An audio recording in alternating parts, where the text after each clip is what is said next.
Hey everyone, Sawmill Charlie. Well, welcome to another Friday night bee chat. Hope everybody got back from Nobby that went out there. There's Pastor Larry. I know he was there, seen him. And Danny Newberg, I seen him. Clay, I seen him. And all that. Let me drop the link in for us. And let's see. Pin to the message.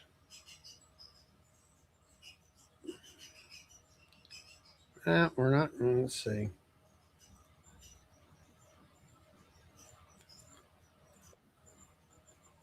Is that right pinned or not? Unmessage. Okay. All right, let's go back here. Let's do this. Pin message. There we go. And here's Mr. Bill. How are you this evening? Surviving. Well, we've been cold all day, that's for sure, of a high of 32 degrees, maybe. Yeah, it was in the 20s here yesterday, and in the 20s today. It didn't get much above 25 either day. And hey, Todd, the crud has caught up with me. Yeah, it sounds like it in your voice. Yeah. Hey, Mike from Easy Ox, Mr. Mike Art. Hey, there's Ryan, Keith. Yeah, I'm doing good. Hey, Randy. I got a little bit of hey, Dodd. Had that kind of hit me there Saturday or Sunday to Monday evening or Monday night or Monday morning, I guess it was.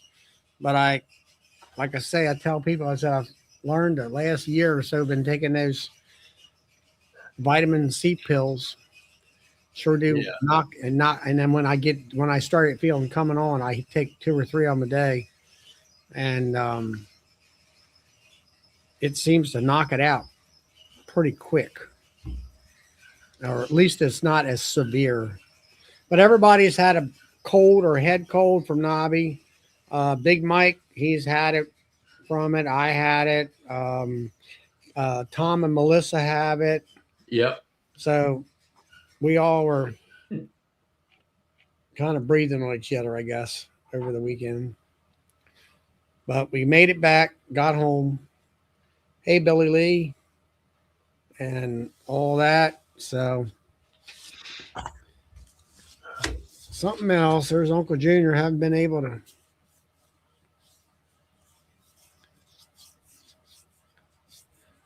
Anyway, let's see what else we got. But that's what's been happening here. And then, hey, Shona. I think that's how I pronounce it. I'm not sure. And we met. Yeah, we did meet we met out at Nobby too. Yep. We met a lot of folks here. Here's Tom. Tom was out there, and just a lot of the folks here on the chat were out at. Hey, Mike, Easy Ox, or is that?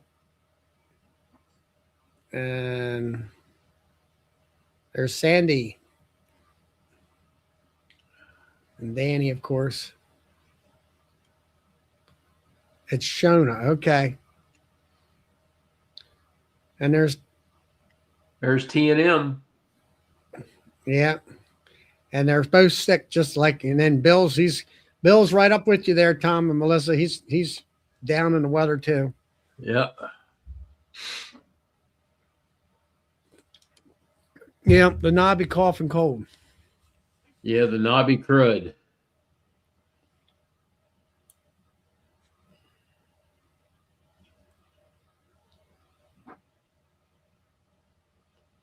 So anyway, I don't see Matt in here yet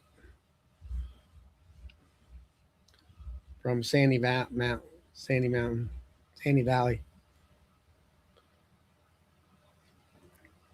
And there's what? Tom says we need to find out who did this to us. I don't know. I think everybody must have went around and tasted all that damn honey or something. Maybe that's what it was. I don't know. We were all in pretty close proximity to each other Saturday night. I can say that. Yeah. But so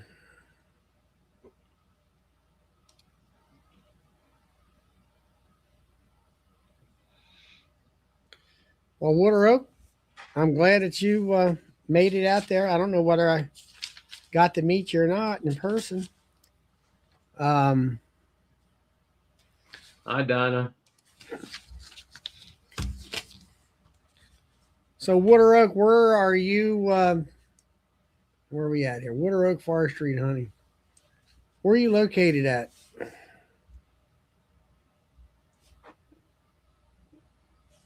Got to write you in my list.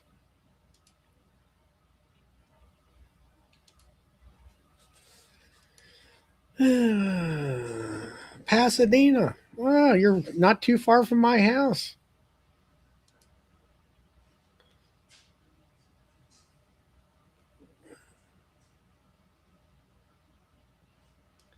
Right down there in Glen Burnie area.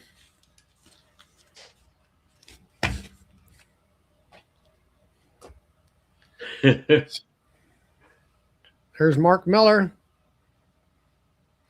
He's had some really surprising brood in his hives. Of course, now it's been about 50 degrees out there quite a few days in his area in western Tennessee.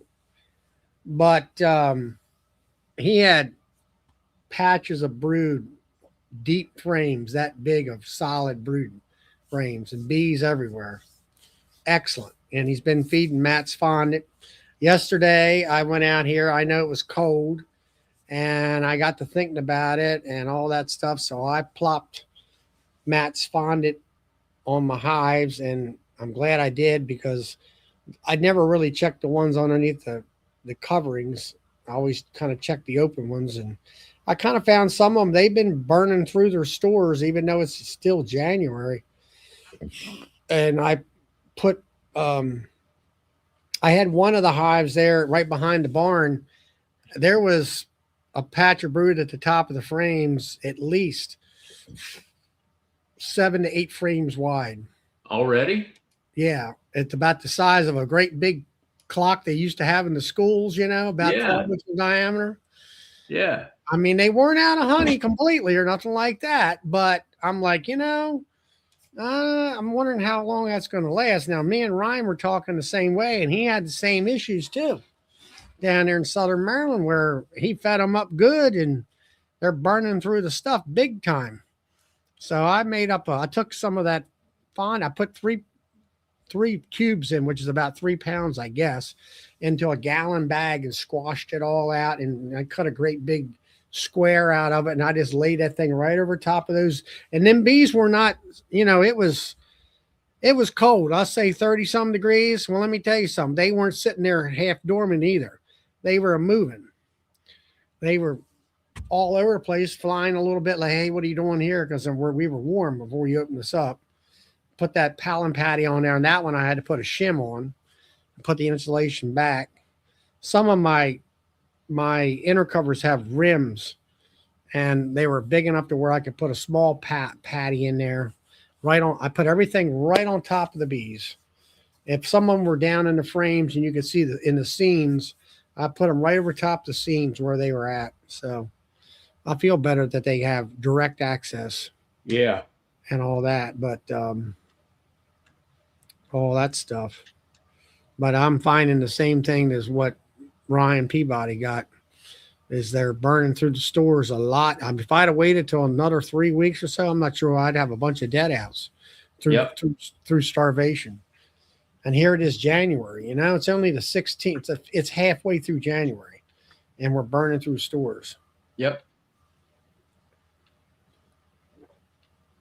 Hey, Randy.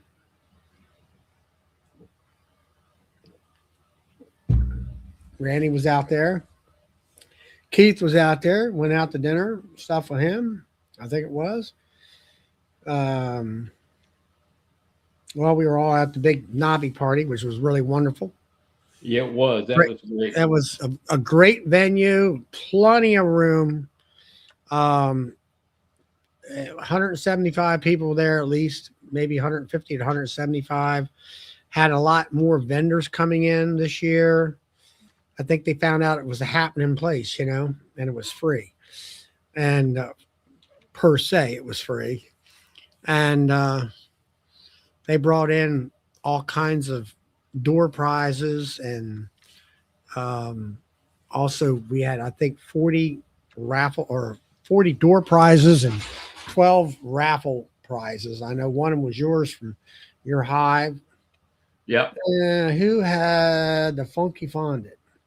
That's Matt from Sandy Valley Honey Company out in Illinois.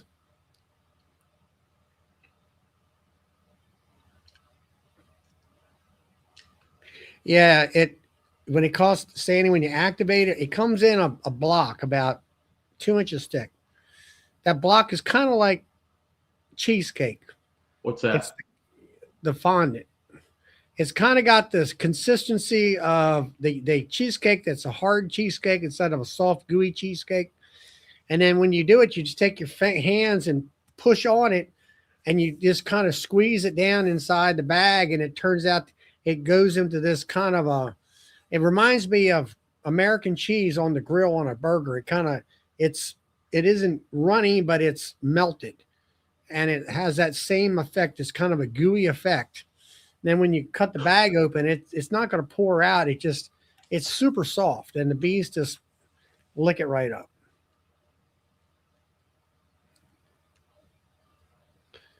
Yes, Matt. I just put your fondant on my hives. Luckily, I think you're going to save my hives from dying because they were getting close to being out already as far as any sugar water left in the hives. There's some, but not a tremendous amount. And worked your fondant and working great. Hopefully, I'll be able to look into it maybe next week when it finally warms up a little bit.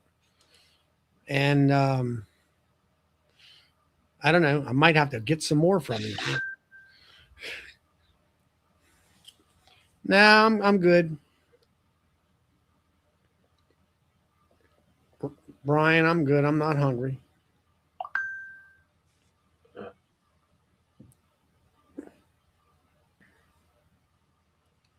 me see if I can bring this up. I don't know whether I can.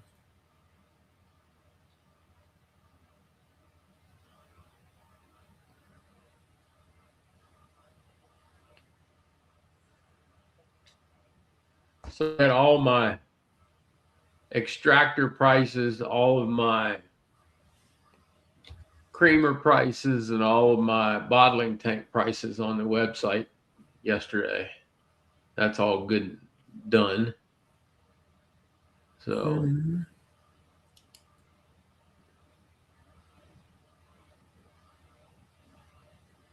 yeah, Matt. Yeah, it worked out well. I was telling everybody I had a cluster at least 12 inches in diameter, at least 8 frames wide up in the top.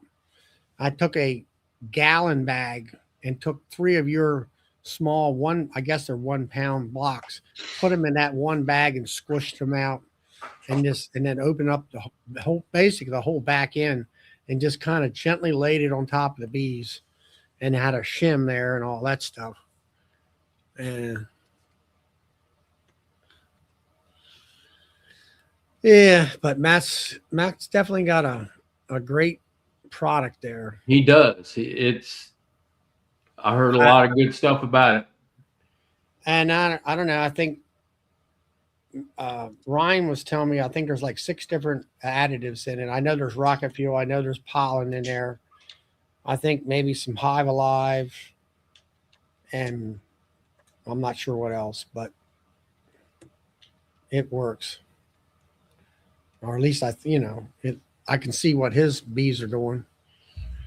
And I got to thinking about this recently. I watched Matt put out that little short video, and he's been, I kept asking, why are you feeding now with this fondant? And I've always fed tons of sugar water in the fall, and they work fine, okay. But I'm wondering whether when you put, you give them some sugar water, but then you kind of supplement that with his fondant, and because it's so soft, it, I'll say, eats well, maybe, or maybe because of the ingredients in it. Um, it seemed like and of course, you can put it literally directly onto the bees, right where they're at. They don't have to move anywhere; just go right up and grab it. Yep. And I'm wondering whether or not, because of that, that your survivability rate due to starvation is dropped dramatically, and that kind of thing. So maybe the fondant method of feeding is, where it's like you do so much sugar water and then you back everything up with fondant, whether that actually increases your survivability through the wintertime. Not sure.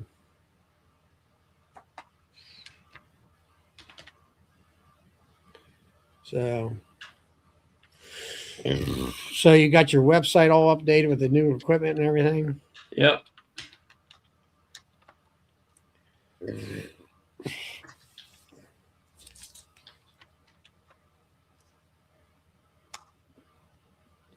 Let's see. I don't know how I can.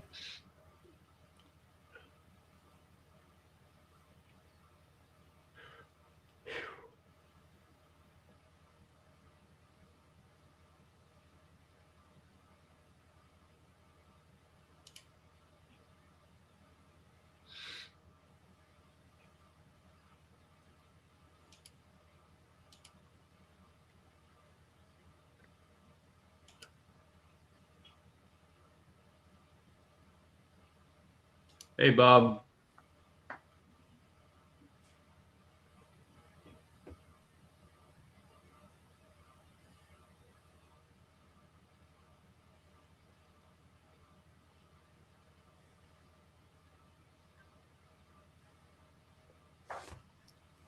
Ryan sent me some photographs of the fondant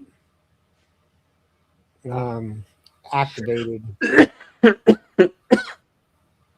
Excuse me.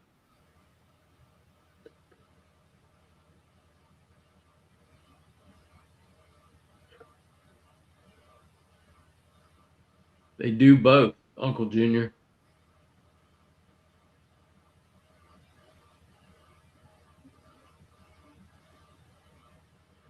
What's that? Uncle Junior was asking if they eat it or if they store it away. I said they do both. I would say most of the time they're really just eating it. Yeah, it depends on how much stores they got left. They don't have any left. They don't store any of it at all. They don't throw it away, that's for sure.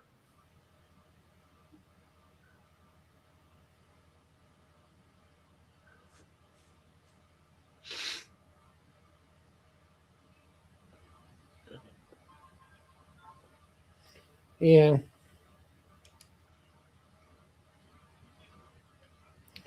But anyway,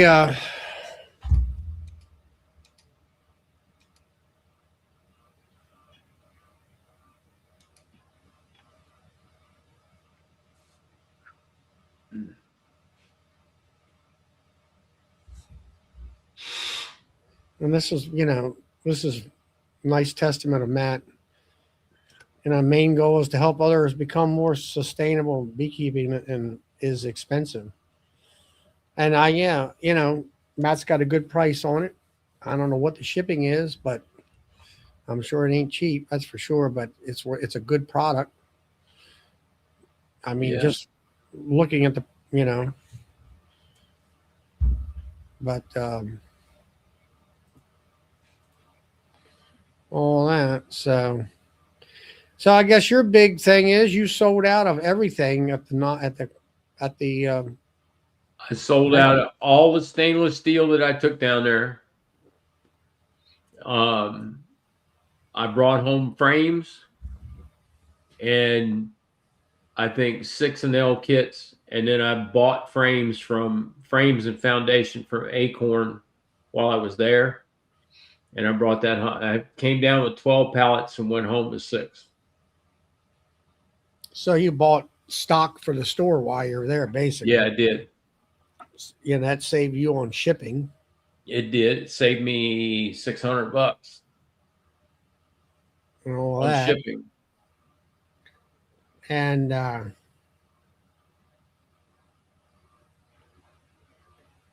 Mac's So, going to be a vendor in 2027. Yep. Store is pretty much stocked right now. So Did you heard something about maybe you did an order for a strong microbials or whatever?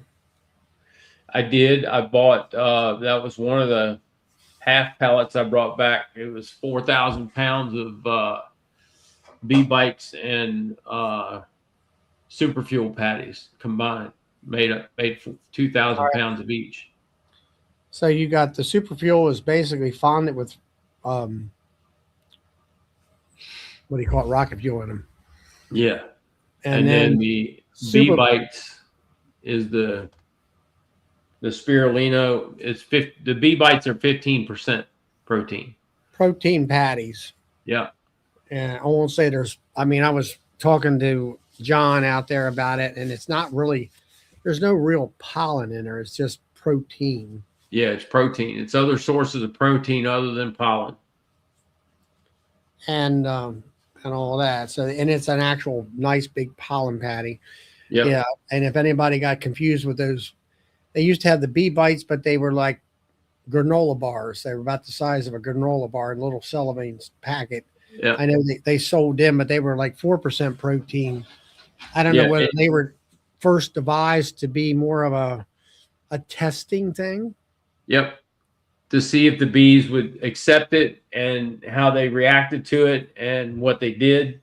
So the 15% patties, it's still, humans can still consume it. So if you get hungry in the bee yard and you got them out there with you, you get hungry, or if you're diabetic and your sugar drops, you can take a little pinch off of it. Yeah, Matt's found it tastes pretty good to me too. Yeah. I did take a little piece of it and taste of, well, this is kind of yummy.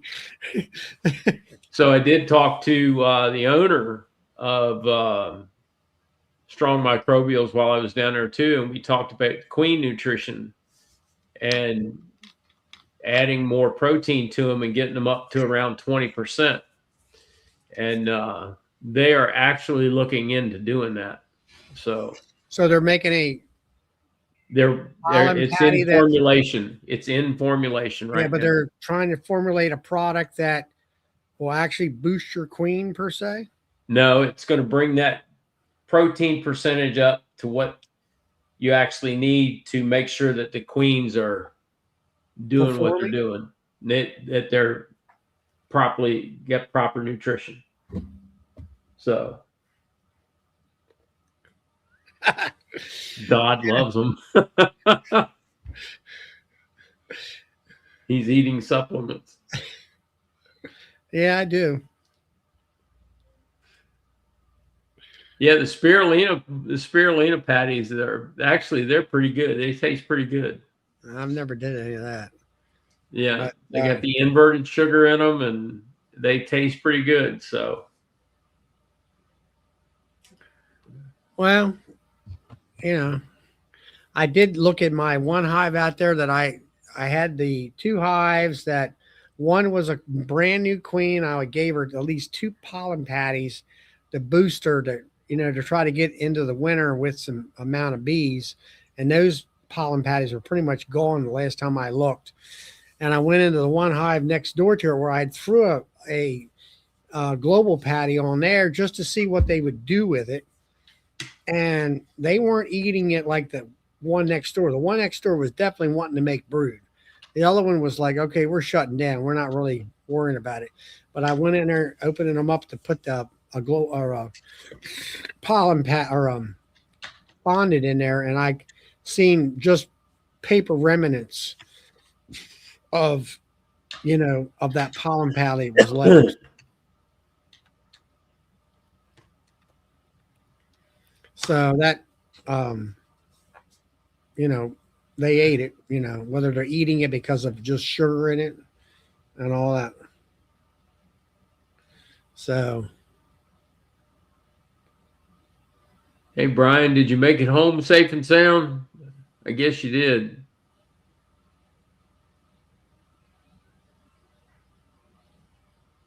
yeah, he's working on his taxes because he made so much money Yeah. and bottling a large order. See, there he's. See, he's making all that money. Yeah. All that stuff. Yeah, I had a lady she zoomed in from Colorado, and I was sort of the head of the Zoom meeting, and I said, "You're from Colorado?" Yeah. I said, "Are you say Denver?" And well, not in Denver, but southwest corner or something like that. She said, I said, Brian? And she says, Vada? Yeah. I says, yeah. I said, I was hanging with him all last week. And he said, oh yeah, we were on the state, board of, the beekeeping board for the state of Colorado and stuff like that. She writes for Bee Culture, I think it is. And she did a nice job on kind of like diagnosing the hive and dead outs and things of that kind of stuff. Yeah. And I've seen a lot of what she talked about before, but there were some other things that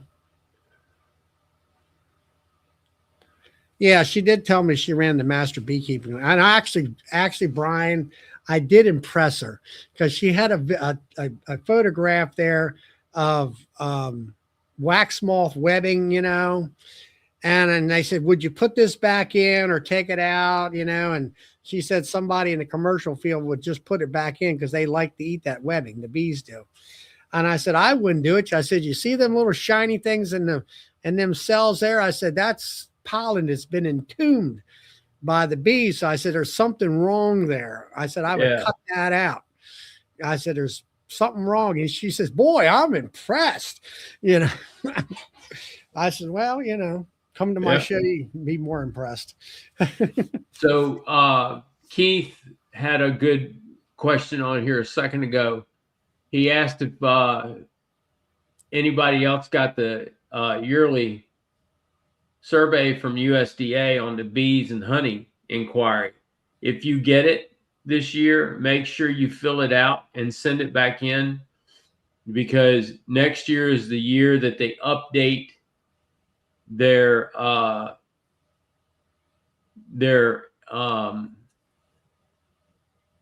honey and their honey prices, what their average honey prices are. So if you get it, make sure you fill it out. Hey, Len.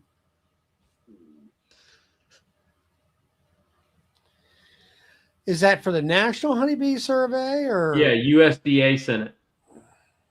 Sent it out. I don't know whether I actually ever got any of that kind of stuff. Yeah, if you get it, make sure you fill it out because the new national averages are coming out. So everybody put down at least you're making $15 to $20 a pound. Yeah. Yeah, they've called me and wanted to know if I had done it too, Keith. And I said, yeah, I've done it. I've already sent it in.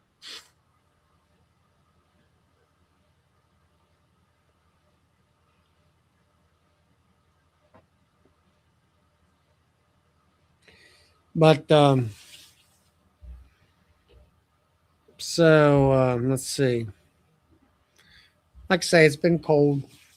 Yeah, it's been real cold. I took a chance and I said, well, it's either feed them or they starve or they get cold and get fed. So that's what I did yesterday. And it was actually early afternoon. My brother had to go to the doctor's. So I jumped in there and, more or less, raise it up, see what I got, put it down, go here, prep everything to where I'm in and out in 30 seconds. Yeah. Type thing. Yeah, what do we got? Norman here. Your screen's a little blurry. Now we coming. Now you're going. Getting clear. So that's what I did yesterday. I'm happy I got it done because it's going to be cold for the next 5 days. You got to unmute yourself, Norman, if you want to talk.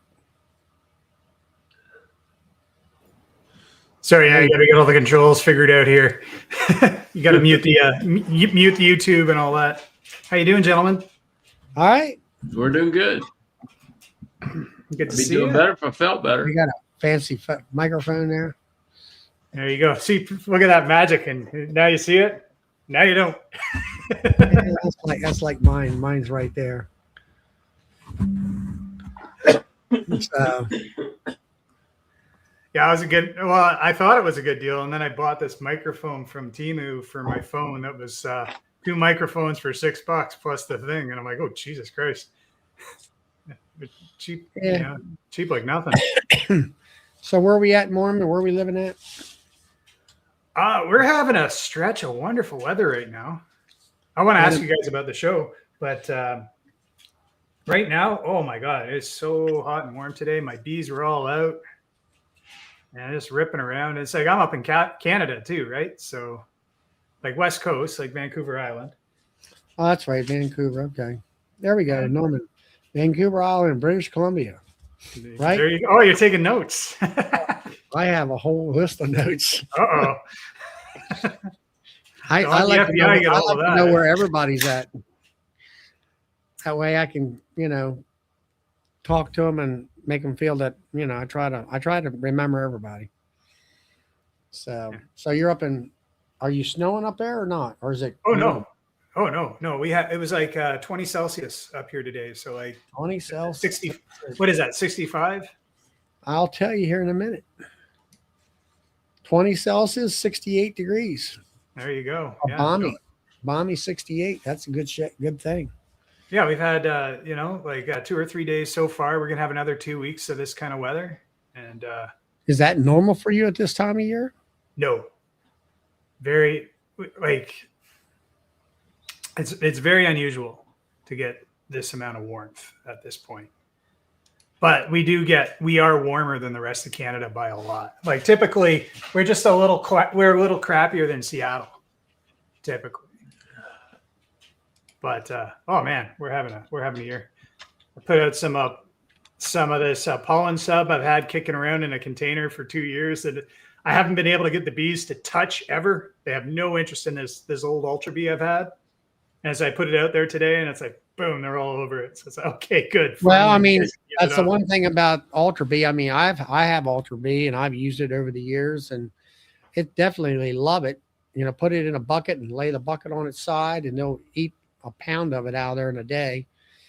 And but you got to be out there when there's no other pollen available. As soon as there's something natural, they could care less about that stuff. Yeah, exactly. Yeah, they don't. I've never been able to get the bees on this Ultra Bee yet. I've had this bucket for 3 years, trying to get rid of it. Not even a big bucket. I'm just trying to. Well, one thing I got, the mice were getting in my bag, so I put it in 2 5-gallon buckets to preserve it, and I use it when I'm making up a pollen powder slurry for when I'm queen ringing. I'll drizzle it over top of the top bars. And those bees will come up and suck it down and eat it. And then that way they'll make rolled jelly and stuff like that when I need them to make queen cells for me. I mean, you can use it in that situation too. All that. So are you, I guess, well, really, I mean, you just have a fluke of great weather, I guess. Yeah. And, you're not really doing anything in the hives. Well, I'm betting on we're going to keep having good weather. Like this is just going to be a weird year, I think, for us. It's like, hot in January. What the hell is that? Like not hot, like not by your guys' standard, but hot in January. Oh my God. Yeah. Well, we were last week while we were all at Nobby, it was an averaging around 50 some degrees around here at our area. And Nobby was kind of the same way. It wasn't too awfully bad, and it didn't have quite the wind and all that. So then, the week that we should have been home taking care of bees, we were at Nobby, and now we're trying to play catch up on it. As far as feeding and checking bees, make sure they don't run out of food. Yeah, that whole Nobby thing, man, that sounds like it was just epic. You Oh, it you were is. both there? It is. I mean, Yeah. it's the biggest convention in North America. Yeah, that's spectacular. I mean, they had, let's see, I think it was 130 vendors. At least what, 2 classrooms running, Bill? Yeah. I mean, I'm talking a classroom that holds 500 people each. Yep. Easily. I saw Chris, and I asked him, and I thought it was 300 people, and he said it was something like 500. And then there was some standing room only speakers the place was full, and then you might have had a dozen people around the back wall. So I got a quiz question for both you guys since you were there. Yeah. Like about the speakers or about stuff. Was there something that really sticks out that you learned that's new to you, or something that reminded you of something that you used to know but you forgot, but something you're really excited about? As far as speaker wise, I mean, a lot of that is kind of repetitive from YouTube. Some of the information that they're talking about, and they had Lawrence from Black Mountain Honey from over in England there. Mm-hmm. You ever watch his thing? He was doing the demery, which I do the demery, but I do a modified demery from what he does. I've often thought maybe I would try his way, because that way I wouldn't have to move boxes but every 3 to 4 weeks instead of every week, where I'm moving brood frames constantly. Mm-hmm. And I do have a hive lifter that I can do that easily.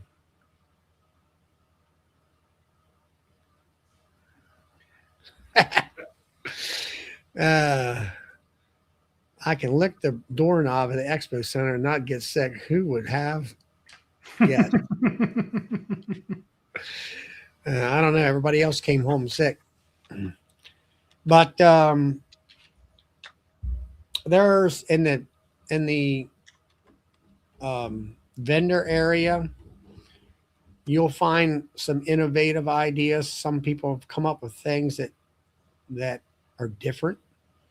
How to do things, that kind of, then some people have, there was a creaming machine down there. I'd seen it down there a couple years ago from up here in Canada, from where you're at. Yeah. And it's a different way of making cream, honey. And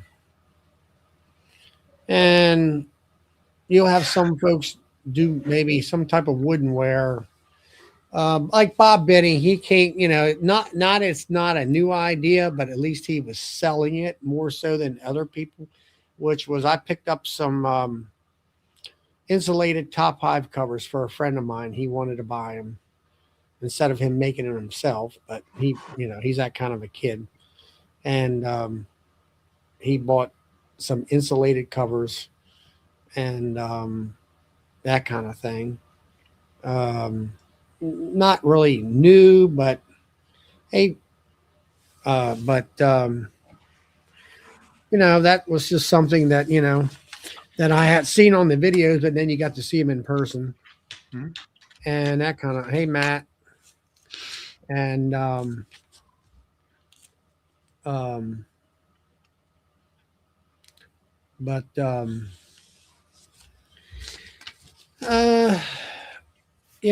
kind of thing like that. I mean, as far as that, for me,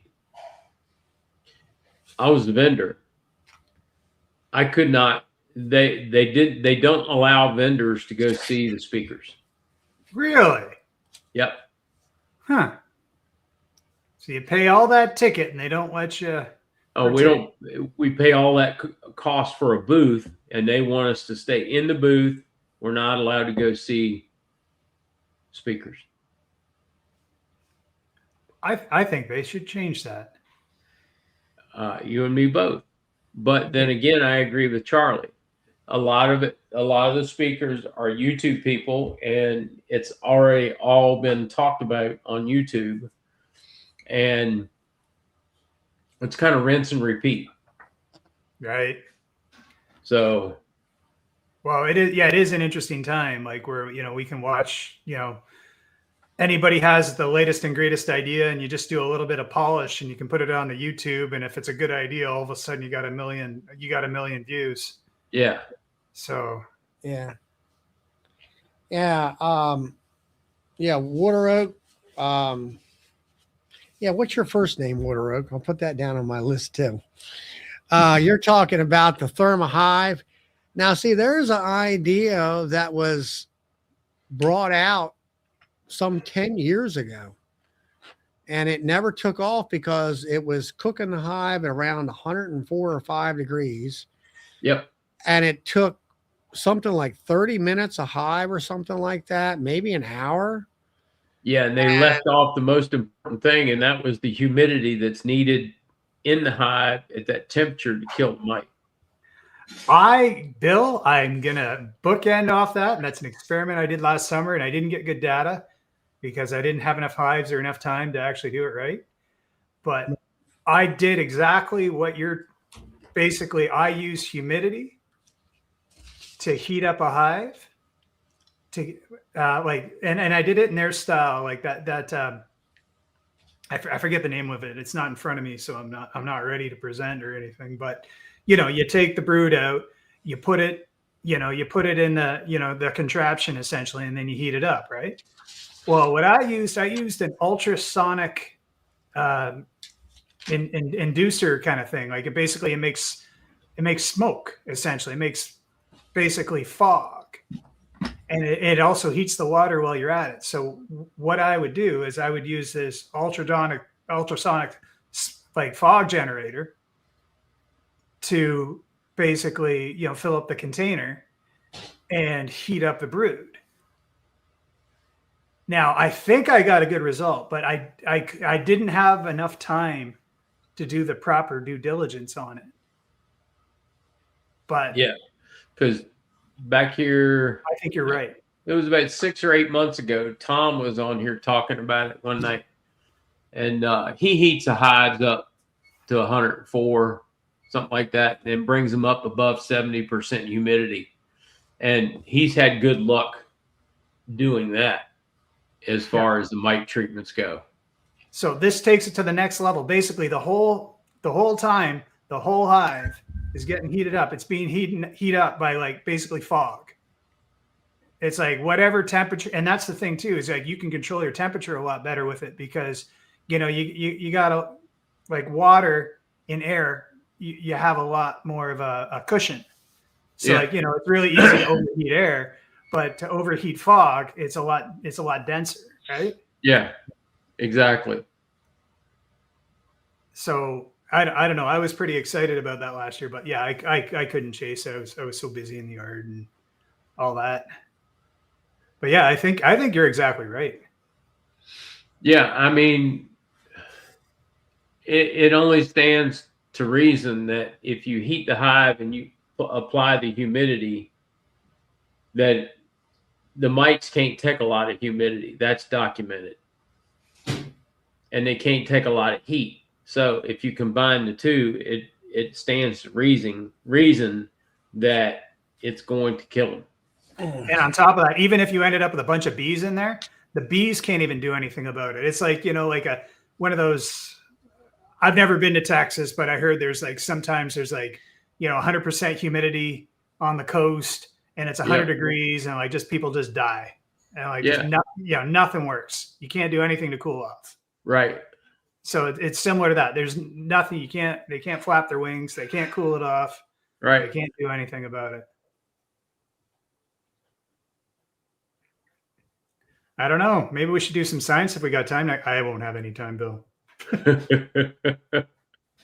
I'll just tell you now. But anyway, it's been about 10 years ago, and they came up with that platter that they stick into the bottom board, And you had to have electric at that time. Nobody had electric, and you didn't have, battery operated vaporizers and stuff like that. And it just never took off. And it was expensive, $300 or $400 a unit, and they were showing how they could do 4 units at a time. And as long as you had a generator and all that stuff.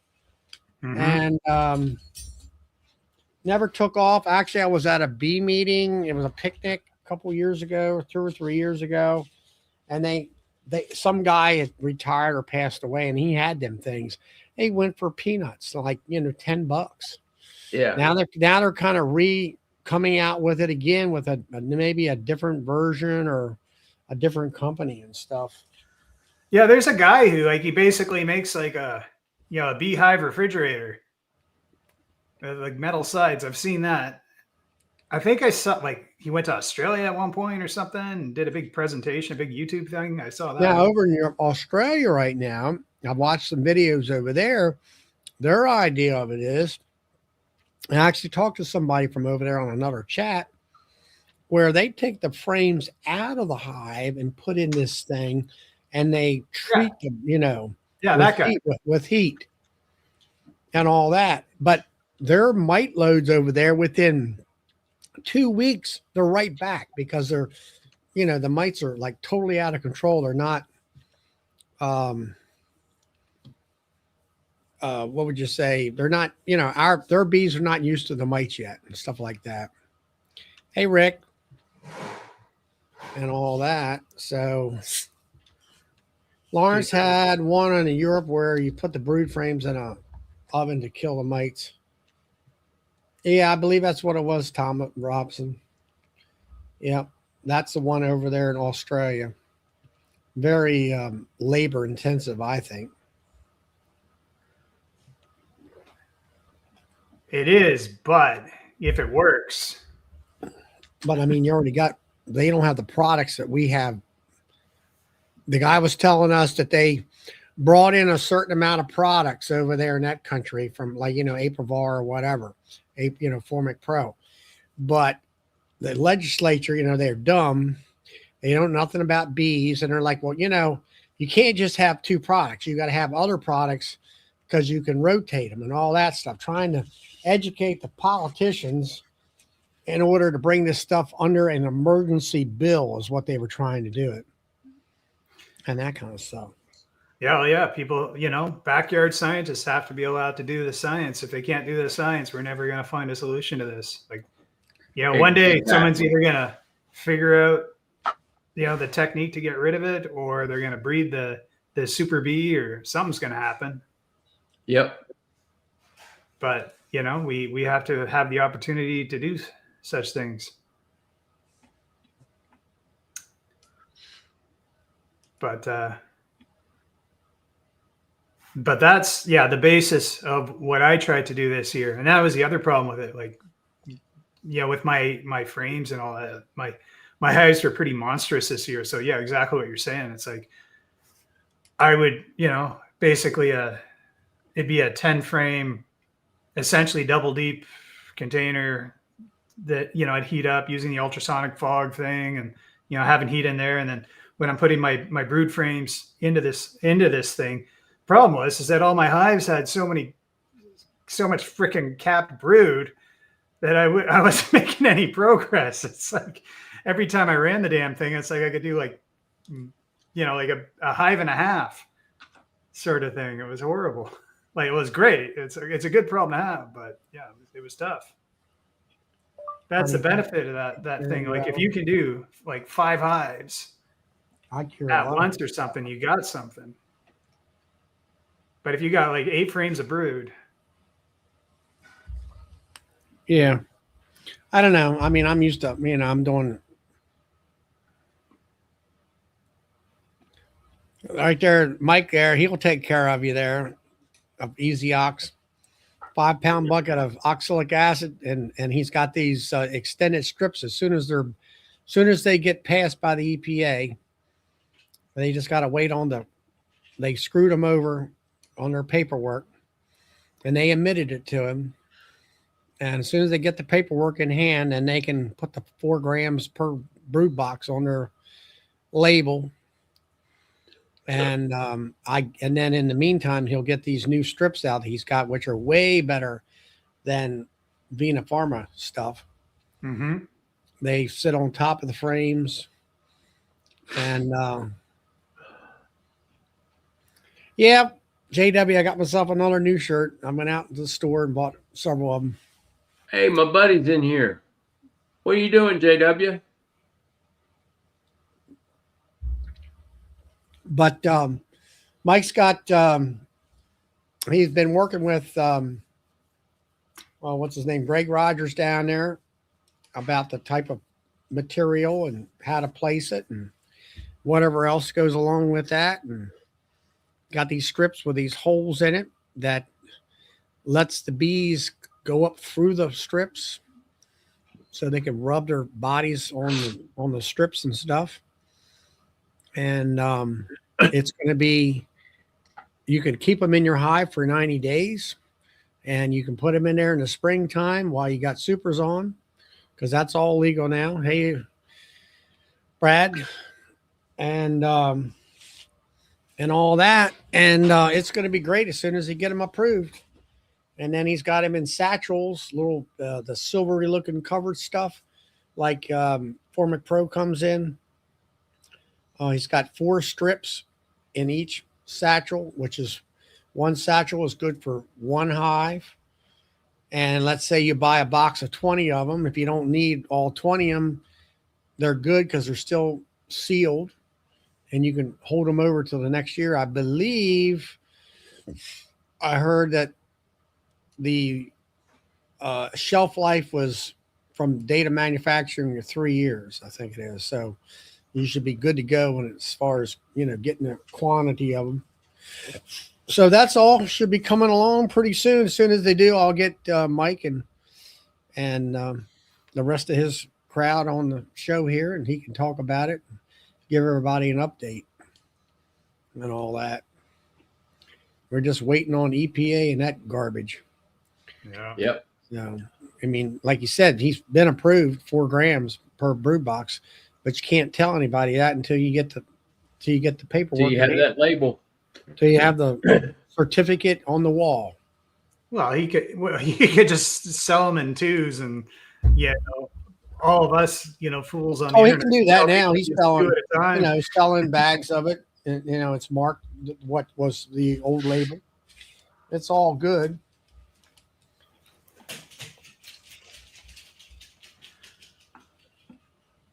Well, mostly what I'm using right now. I bought one of those instant apps a couple of years ago, and it seems to. I think I'm on top of my mites. Well, if you do it in the wintertime. I mean, that's one thing that I do. I vaporize the hives throughout the wintertime. Yeah. I don't do what I don't know whoever came up with the what is it, every 4 days for 5 treatments and stuff. Not sure. Chasing that brood cycle. Yeah. I don't know who come up with that recommendation, I'll call it. But I do it every 2 weeks. And if you get them in the middle of the winter. Do it in the middle of winter when there's little to no brood, and I knock the snot out of it. And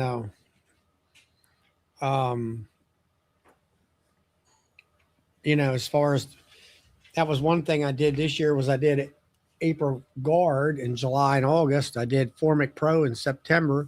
I started oxalic acid vapor the 1st of November, and by the 15th of November, I had pretty much 0 mite drops on my drop boards underneath the hives, which after that, I don't never open my hives up. I let all them seals stay tight. And I was probably 6 weeks cleaner sooner this year than I was last year. Because last year I used Aprivar, which did not work. And it took me until almost Nobby, Christmas time, basically, until I finally got the mite level under control. So that's my plan. That's what I do. So somebody's not happy. Oh, well, here, I'll introduce you. This is he's not interested in you. He's This is Spartacus, the water min pin. He's a good boy. And then we got we're taking care of my neighbor's dog right now. Oh, is that not going to change? Did I ruin everything? Yeah, I ruined it all. No, all right, that's not going to show anything. Anyways, it's she's a black cocker spaniel, and she's our neighbor's dog, and we take care of her. But everybody, I mean, Mike's in the room here. You got any questions? I know he's been answering some. Easy Ox. And he does have a new thing out right now. You can get a 5-pound bucket of Easy Ox, oxalic acid powder, or maybe even pellets. And I believe the bucket has a resealable lid on it. I think it's a screw-on lid. I'm not sure on that part. Yeah, man, I don't know anybody. Yeah, Clay, I try to do all my vaporization around 45 degrees. The bees are inside, but they're not clustered tight. And all that. And then Mike's talking about he's going to be up at the, I think, what is it? The winter show up in Michigan or someplace up there. And he's going to have plenty of product on hand. Like say, if you are a big user, you can get a 5-pound bucket of that product. Yeah, Mike says they got a bucket that has a screw-on ratcheting lid with rubber seal. Keep the moisture out, keeps the product in premium condition. All right, you got 500 tablets or 1,000. Okay, let's see, a 5-pound bucket of powder or 500 tablets or 1,000 tablets. Depends on what you like the tablets, depending on what type of vaporizer you might have. Or I know that Brian from Flower Street, he's got a regular vaporizer, but he really likes the tablet or the tablets better than scooping and measuring and stuff like that. But personal preference. Midwest Honey Expo, Madison, Wisconsin, is where he's going to be at. The thing I question about all this slow release stuff, I don't know, like, basically somebody was saying online, and they might have a point. It's like, wasn't it like the first 24 hours that you put it in the hive? That's pretty much when it's most active. And then after that, it really doesn't do much. Never heard it explained that way. The main thing of it is you want your mite count to be low to begin with. Yeah. And then you put that on there, and it's more of, I'll say, a maintainer. Mm-hmm. It maintains that low mite load throughout instead of it gradually growing as your honey crop comes to an end.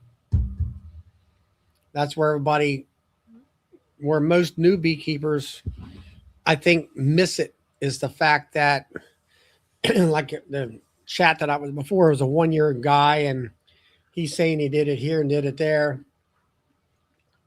And I said, look, come July, your brood cycles are going, your queen is laying less and your mite population's going up. Yep. And you need to knock that down and maintain that low level of mites throughout. And that's something that, people have to get a concept of. Yeah. And all that stuff. Yeah. Well, me, myself, my plan has been basically for possibly 5 events of, treating. And the only thing I'm using at this point is the vaporizer. They're the InstaVap. And I do the thing that you're not sure about, like, the every 3 days or every 4 days for at 5 different times to get through a brood cycle. Well, I'll put it to you this way. Years ago, Yeah. Not that many years ago, I had it in my mind that I'm going to catch the mites as they're coming out of the uncapped brood. Yeah. And that's the same theory as Aprivar at the time. Because it's a topical application or whatever, the thoracic mites. So I did it on a Wednesday, and I think it was a Wednesday, Thursday, Friday, and a Saturday, either Friday or Saturday, I think it was. So anywhere from every 3 to 4 days, I was vaporizing twice a week. I did that, I think, 1 year, 8 consecutive weeks. September, or let's see, when is Halloween? At the end of October, Bill? Yeah. I did it from September through October until Halloween, and after that's when the time changes and it's dark by 4 o'clock. And I lost 50% of my nukes. Yep. And all that because you can't time it that good. Well, it's already too late. It's too late at that point because all your winter bees have already been made. Like this isn't me.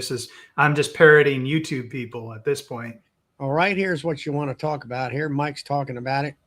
Here we OA go. strip research will be coming out from the University of North Carolina. Dr. Tarpey will be doing it. Also the U of Jersey a little later. Those are the, and the thing of it is, like, here's research just coming out. In the last 10 years, we've just started to really get some good, solid science, research that'll back up what we think how things work and stuff like that. Yeah, thanks for that, Mike. The term is dispersal phase, I guess. Dispersal. Huh? Dispersal phase.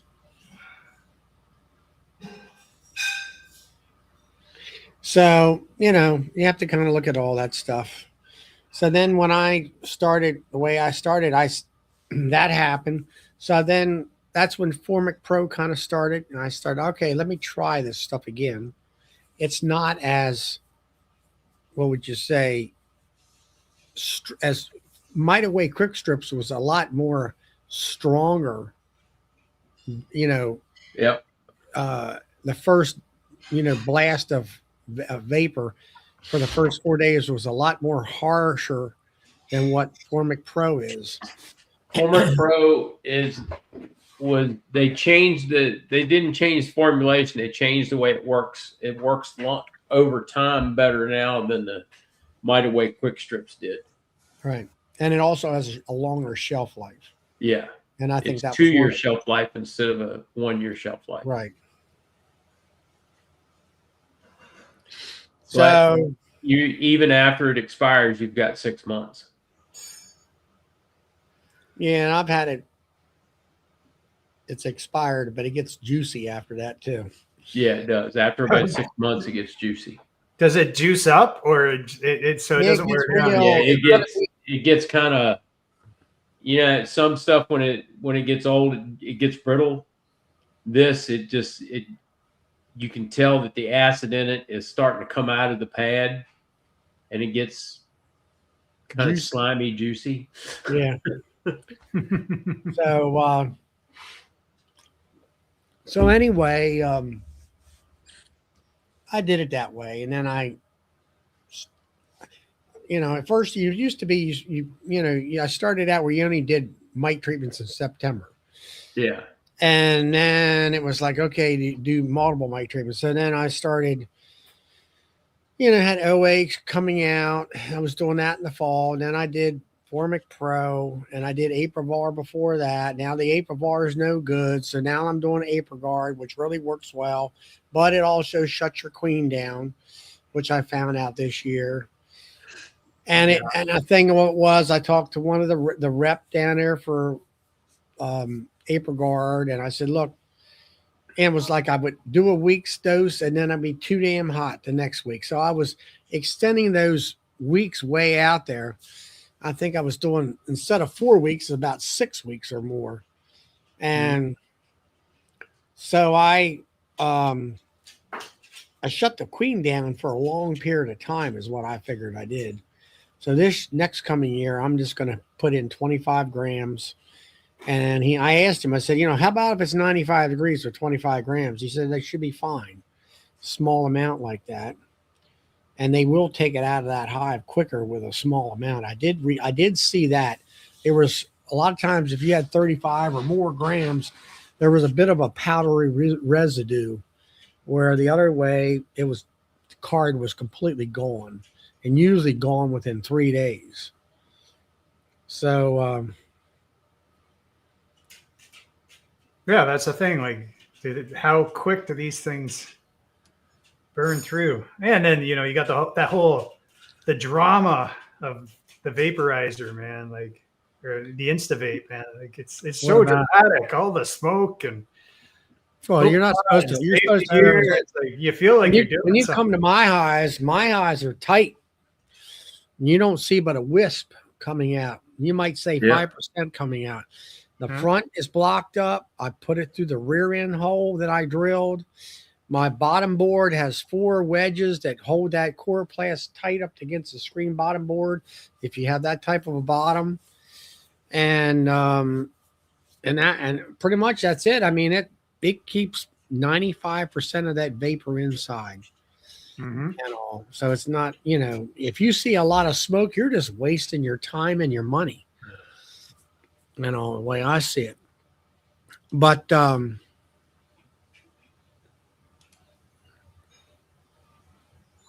it just it's when it comes to mites and your mite treating program, you have to constantly keep evolving with it to keep up with everything. And it's just like right now, like I was talking earlier about feeding. For years I've got a 40-gallon sugar water making machine.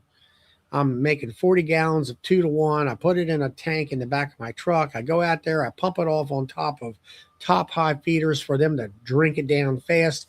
And it's coming in so fast, you want them to manipulate the bees to store all that stuff.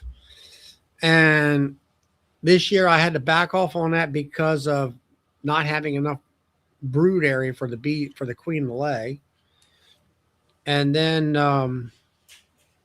now I'm in a situation where they're not starving, but they're getting close to being out of food. So I put fondant on. And then I'm looking at that to where it's a food that you can place directly on the bees themselves, almost literally on the bees. And they have direct contact. And you reduce that starvation problem with them moving and all that stuff. And then maybe that's the trick. Maybe that's what we need to start thinking about, is that we need to feed them in a way that's direct contact in the wintertime. I know Matt's doing that with his bees. He's been feeding them his fondant continuously. And, the bees are real strong, good populations. And he probably will have close to 100% survival rate. And they like it, is the thing too. Is that I find, like, my bees, it's like they got tons of honey, but I just put fondant on anyways because some are lean and some are rich, but I just put it on all of them. It's like whatever. I'm not going in you. I'm not gonna check each one of you.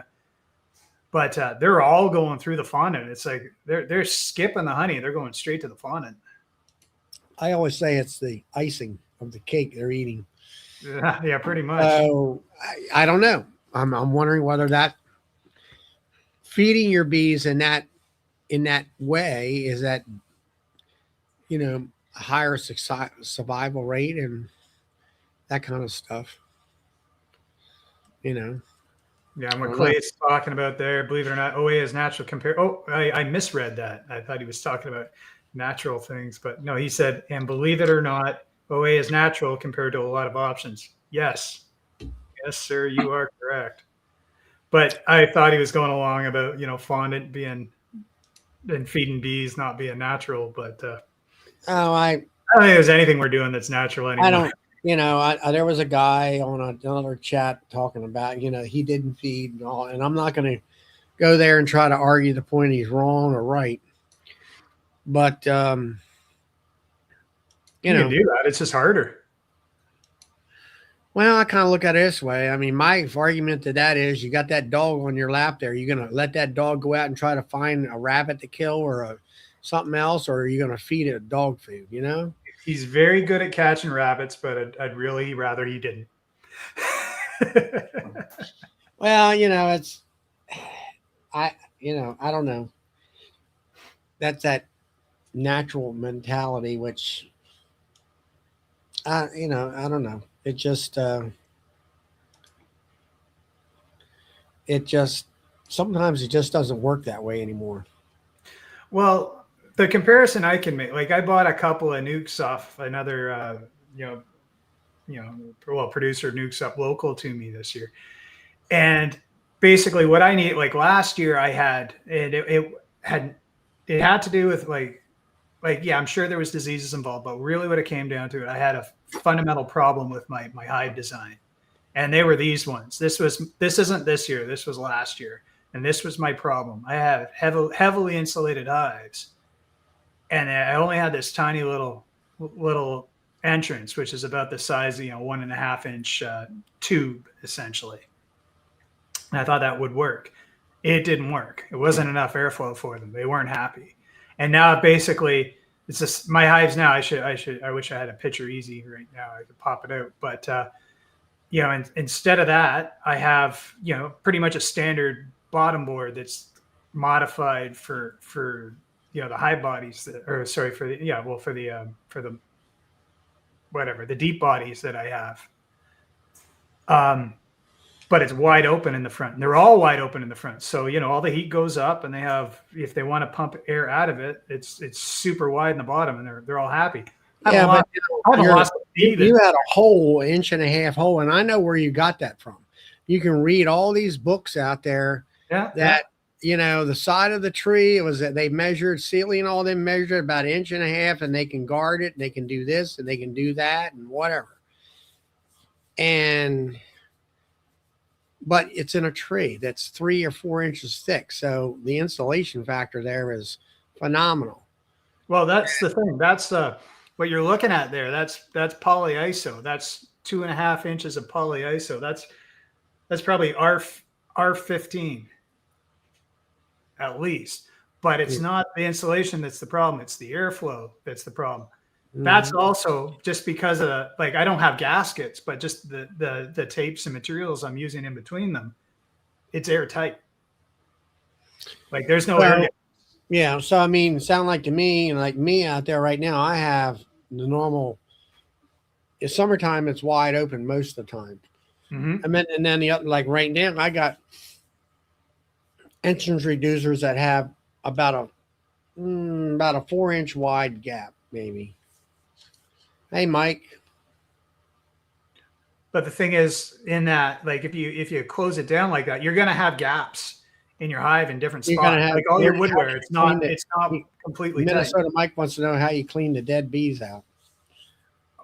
That, with that old one there was actually about 3/4 of an inch of a gap to the bottom. So that's actually raised up. So there was kind of an area underneath that they had. Well, not even 3/4. It's just like 1/2 inch. So yeah, I wouldn't clean them out, but that wouldn't fill up at all. Right. Okay. Like a tray. And then the theory was when the weather got nice, they could just carry them out. Problem is, I think it was the airflow that was the problem. But you could see that the queens were upset, the bees were upset. They'd go to the edges. Yeah, they were basically choking on their own gases. It didn't work. But now that I've, basically the whole top of the hive is the same stuff, but I changed the bottom board. All my hives, they're all absolutely monster hives right now. They're doing really, really well. So like you say, there's an airflow problem. Yes, you still have the heat, and you got the heat dome. Yeah, you have the heat dome. You got a little bit of air circulation that makes everything else work. Exactly. exactly. So yeah, they can still have the condensing hive or whatever, that's going to happen wherever it is, but they can move the air around as much as they want now. So it works. Anyways, that wasn't what I was talking about. I was talking about something else, and I kind of got sidetracked, and I don't know how we got there. Well, there ain't a whole lot to talk about. I know that Matt there was saying that the Apamays are hard to clean out the bottom boards and stuff. Yeah, I've got a Defender hive I'm going to use this year in the queen rearing business, and I know a friend of mine had got a couple Apamays that happened to be in a box of bees that I found for him. And the problem I find with them is I'll say that they're good sort of hobby bee hives, because when it came to using a hive lifter, you can't use a hive lifter on them. They got these handles on them. If you got a double deep and it's full of honey, you ain't moving that thing. That thing is just, probably 300 pounds or more. And all that. Yeah, I got to do it like, Ian Stepler does it. Like, you basically, like, you don't have to do it exactly that way, but, you got to figure out your system. And then you have to adapt all your equipment to that. You can't have an Apamay hive and a regular hive and this hive. What I was saying was, I have to be the same. I had no. What I was saying, I had no experience with them, and it's not so much that you had to match things with other hives, but I'm looking at raising up different boxes and doing different things, and I don't know. I just feel like keep with the wooden hives and let it go at that for now.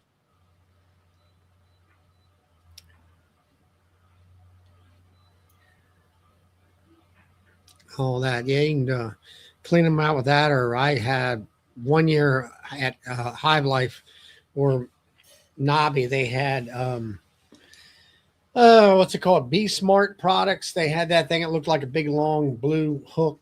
Oh yeah. And that's for cleaning out the hives. I bought, or they were giving them out for free. I grabbed me a couple of them, and they work pretty nice. And they're a scraper at one end. Most people know what it's for, but it's just to clean out the bottom hive. All that.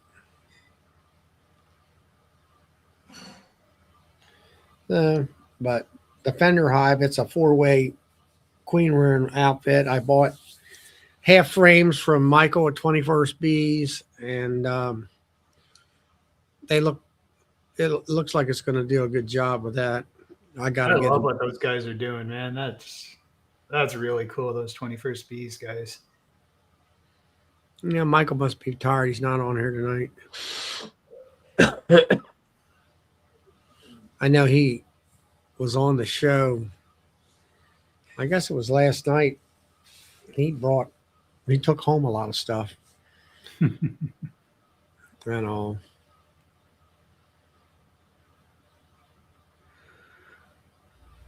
One of these years I'll go to that thing. Minnesota Mike, that's cheap. $154 to $190. Most around here it's $200 and up. Oh, dude. I won't even tell you what they up here. I think they're $400 Canadian. They will be that this year, yes. But that's like $12 American. I don't know about that. Pretty close. No, yeah, they're going to be like $400 this year. So like basically $300 American for nukes. Why? Because you can't import nothing?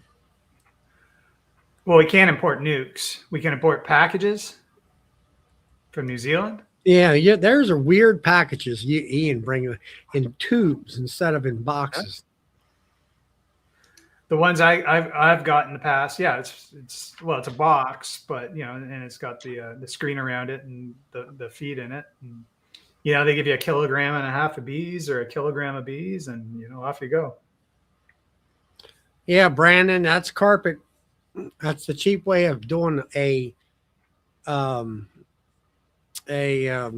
wind block. It's not for insulation. I'll bring myself up so you can see it better. Let me get out of the camera here. That's some of the white one there is actually it's a nuke. And then the rest of them are 10 framers. The wind comes across from the back and hits them hives in the back end. That carpet is from the ground up, and it's covered on all three sides and the roof. And it does good for me. And it's the main thing of it is that it is cheap. Just all you do is go find yourself a carpet installer and say, hey, you guys tearing any carpet out? You know, it doesn't really matter what it is. The main thing with the carpet, you put the fuzzy side down, you put the backing out, which is normally covered with glue, which will shed the water for the most part. And it's free. Get yourself a carpet that's 5 feet wide. It could be, I think each one needs to be about 6 feet long in order to wrap around the hive, maybe 5 feet. And I think it's 5 by 6 is what each piece is. But you know, if you tell the guy, give me something that's, I don't know, let's say 6 feet wide, and it could have a roll of it 10 feet long or more. And then cut it with a razor blade knife up. So when you flip it over to the backing, just take your razor blade and whack it with your razor blade knife. And that's what I use on my stuff all the time. Now the hives behind the barn, where the barn is the wind block, they don't get covered at all. But they all do have 1.5 inch insulation board on top of the inner covers. That gives me that condensing hive mode. Mr. Tom, are you feeling any better? Got the knobby blah. You look like I feel. I know, right? Brent, I don't normally stay home more than, if I'm home more than a day, something's wrong. I've been home for 3 days straight and I haven't gone anywhere. You must have really got it. I guess. I don't know. I don't typically get sick that often. Yeah, Brent, I want to answer this one. Brent, no, the carpet stays on in the wintertime. I take it off when it gets up to about 50 degrees and it's kind of consistent. I take all that off and put it away for the summertime. It's a pain working your hives with that stuff on, because I, like yesterday, I had to take it off, put the fondant on, close them all back up, and then put the carpet back on and fold it, and then hook the ratchet strap back in to hold it in place. So, hey, shut your mouth. We got a Hattie today. Sorry, guys.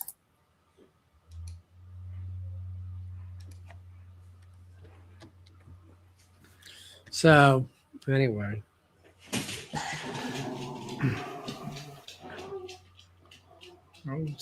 Settle down.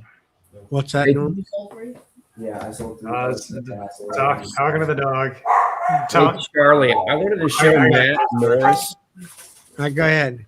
I wanted to show Matt Morris this new 8-frame bottom board. Hey, Isaac, give it a minute, man. I need to talk. So this is the first time that Apame has come out with bottom boards for 8-frame equipment. So I seen him say earlier that he had a 10-framer that he used for pollen trapping. And Melissa and I have done much of the same. We have 2 10-framers, and that was the main reason why we actually bought those. And that's the only 2 10-framers we have. But they've actually redesigned their bottom boards, and they're doing not entirely, somewhat of a different platform, actually.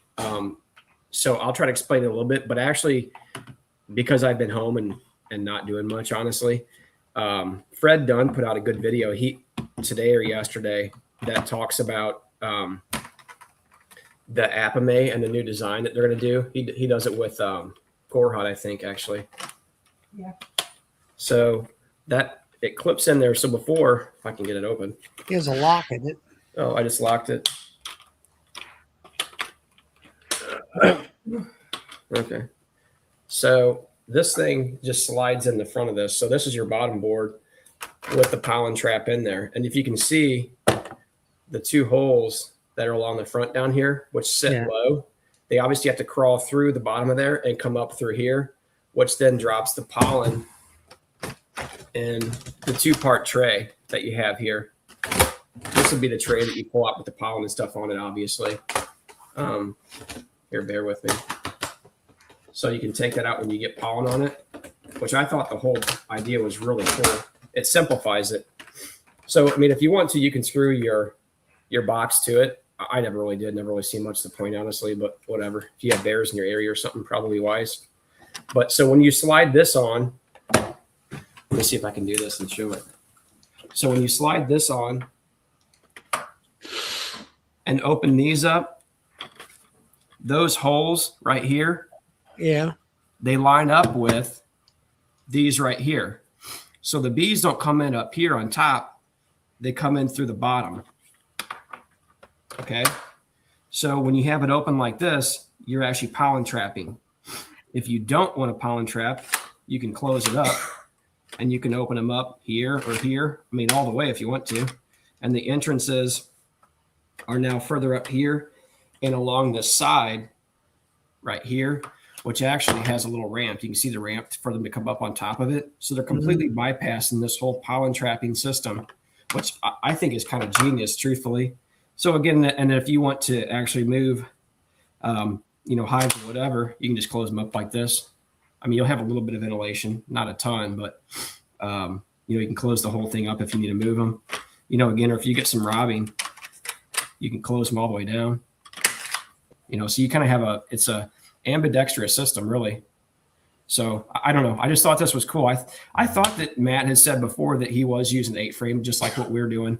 And again, 8-frame seems to be getting a little bit more traction in some areas. And finally now I talked to Korhan and Arda, I don't know, probably 3 or 4 years ago about this. And they're like, right now, we don't have any aspirations to do it. For the 8-frame stuff, rather. The cost to manufacture these things are several $100,000 just to get the molds and stuff. But anyway, Matt, I thought this was cool. I thought you might have interest in it and other people too. So if you want kind of more detailed information, Fred Dunn actually does a pretty good video with Korhan on this. But again, 8-frame is now in the mix with their stuff and a redesign. Some of the 10-frame stuff has been redesigned too, the same way. So older generations, I think, will now work with some of the newer style stuff, if I'm not mistaken. Korhan talked a little bit about that, but so anyway, just thought I would mention that and show that something worth checking out. And like I said, we bought, I don't know, 5 or 6 of these because that's one of our main goals here this year is to. You got what, a couple hundred hives or 8-framers? Yeah, that's right. So I thought that was pretty cool and pretty interesting. I was glad because for 8-framers, sometimes you don't get the same love when it comes to products. Most of the time, you're pretty good, but I don't know, so something I thought was cool. That was the reason I popped on. I seen Matt Morris in here kind of chatting about it. Yeah. So anything else that you've seen at the trade show or anything that was? There's so much that I missed, to be really honest with you. I mean, we had already known ahead of time what we were going to purchase before we even went there. Most of it was already pre-purchased, pre-ordered. I already knew I was getting a bunch of frames from Bill. It's just different stuff like that. Already figured out what we wanted. I just didn't want to. It can be easy depending on how. Well, have it in the back room at the wherever their storage area is.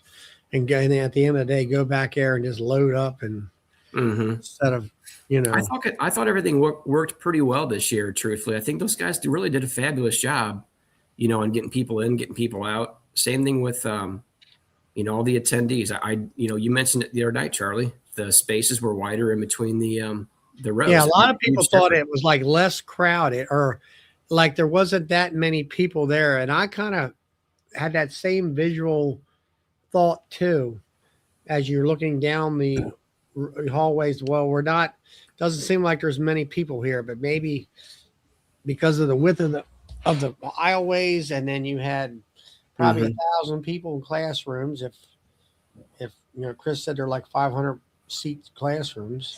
Yeah, I think the small one was like, I don't know, 300 or something, and that was where they had talked about I only sat in 3 things. I sat in the closing that came and did. I sat in the awards announcements for the honey show, and then Melissa and I sat in on. Melissa, help me out. I'm having a mind blank. What did you say? whose class we sit in? Greg Rogers. So we sat down and had lunch with him. He was over there, and he's seen us. And well, you were there, weren't you, Charlie? Yeah, I came in. Yeah, that's right. Yeah, you were sitting right there. And Greg Rogers came over, and I'm like, "You looking for a seat?" He's like, "Yeah." I'm like, "Sit down. Let's have a chat." So we kind of had a great chat, and understood what he was going to be doing and talking about. So we sat in on his class, which is one of the things he's going to be talking about in St. Louis here in whatever month, 3 weeks. No, actually a month and a half, right? Month and a half. So yeah, hopefully it'll be warmer by that time. It's usually warmer at your place by that time. Charlie, it can be hit and miss. The last couple of years it was relatively warm, but throw the dice up in the air and see when it lands on. It's kind of how it works.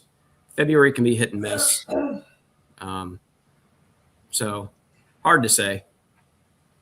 Typically I know, you and Bill are driving down. So I would just say, annually St. Louis just doesn't get a lot of snowfall. Could it happen? Absolutely. I mean, could there be a 6-inch snowfall that day? Sure, but it's just not likely, so travel should be pretty good.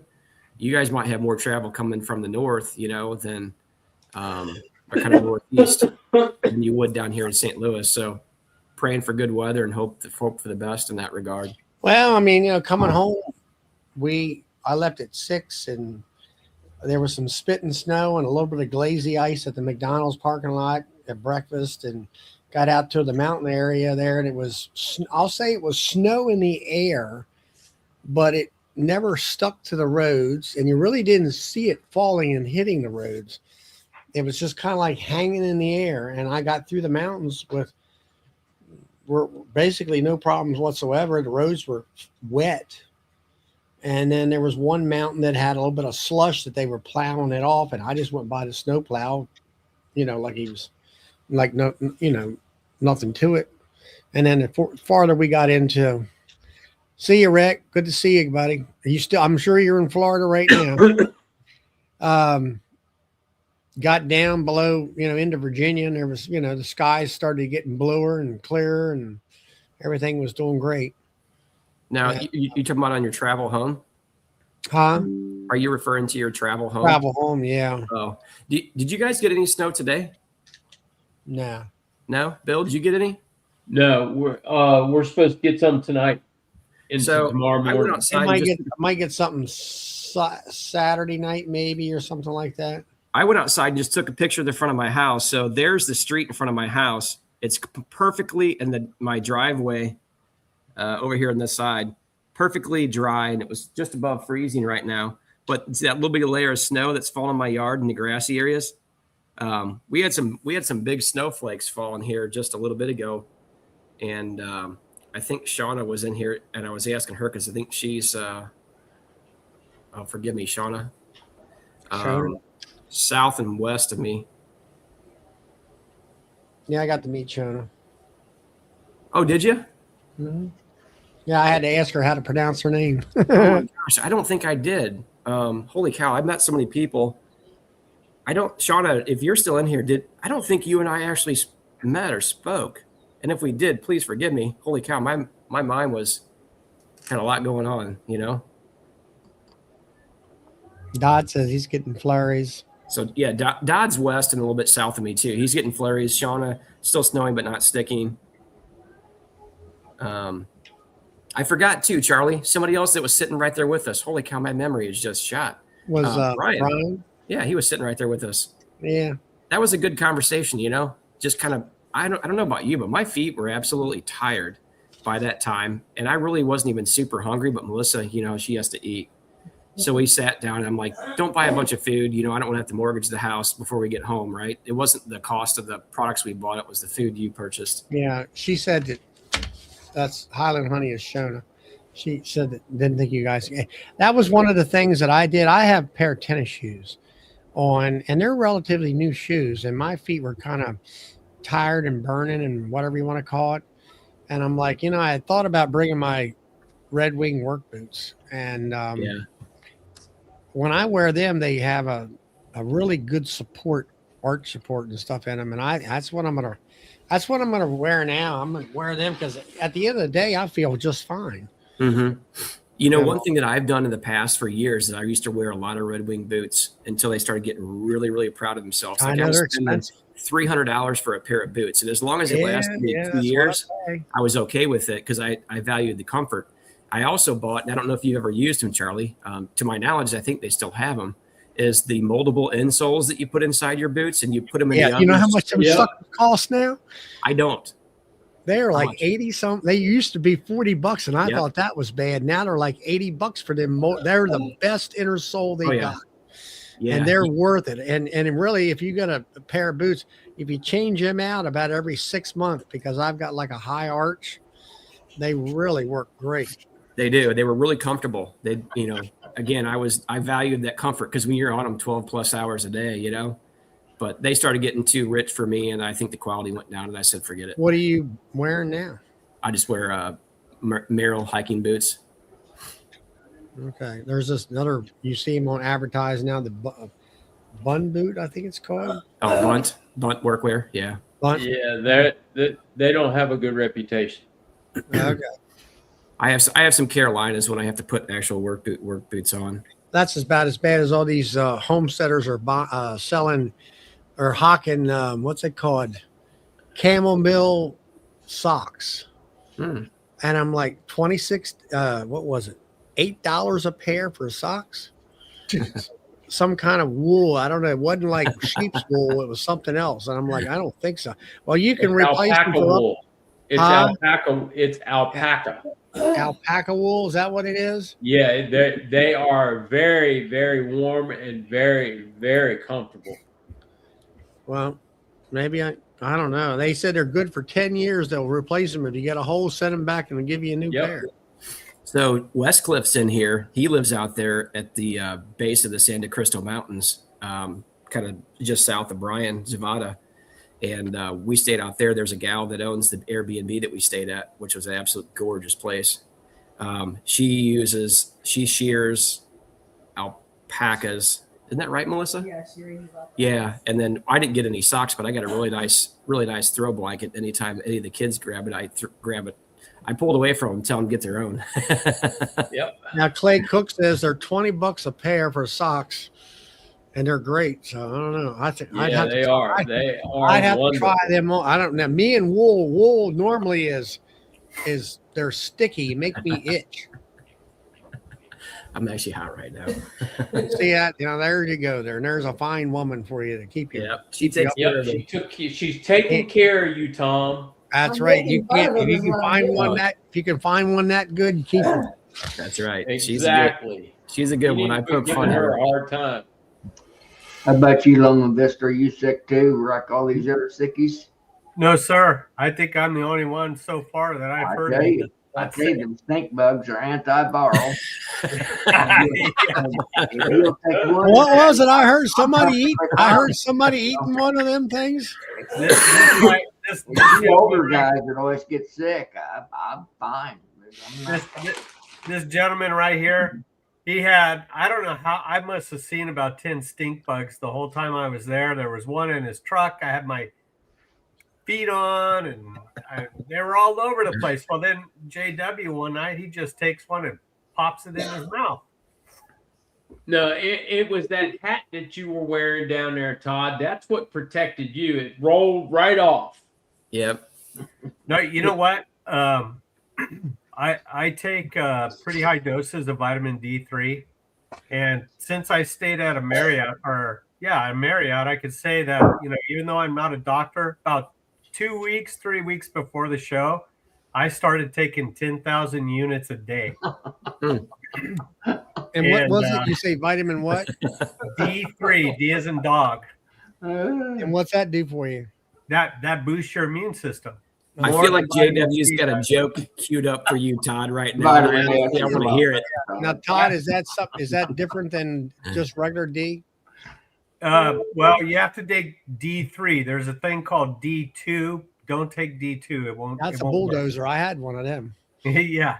So take D3.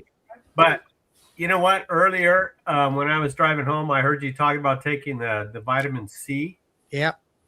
Now, again, I'm not a doctor. I'm not a medical doctor, but this is what I've learned Well, over they've the always years. said that C helps. Well, zinc will I've will heard that bust, too. will bust that cell of that virus, and then that'll be that. So now Down here in Baltimore, we have a lot of zincs down here. Now- Sinks and zincs. That's how they used to say it, I think. yeah, and Shona's right. You're supposed to take K2 with D3 because that will also help with osteoporosis. It'll allow the calcium to get into your bones, which is not, it's a good thing. Yeah. Well, I have to say, for me, I mean, I've been taking C for a year or more. And when I do get a head cold, it doesn't last as long, maybe a week at the most. Used to last 2 weeks, and the severity is way less. Yeah. And I did have a scratchy throat out there at Nobby at the end.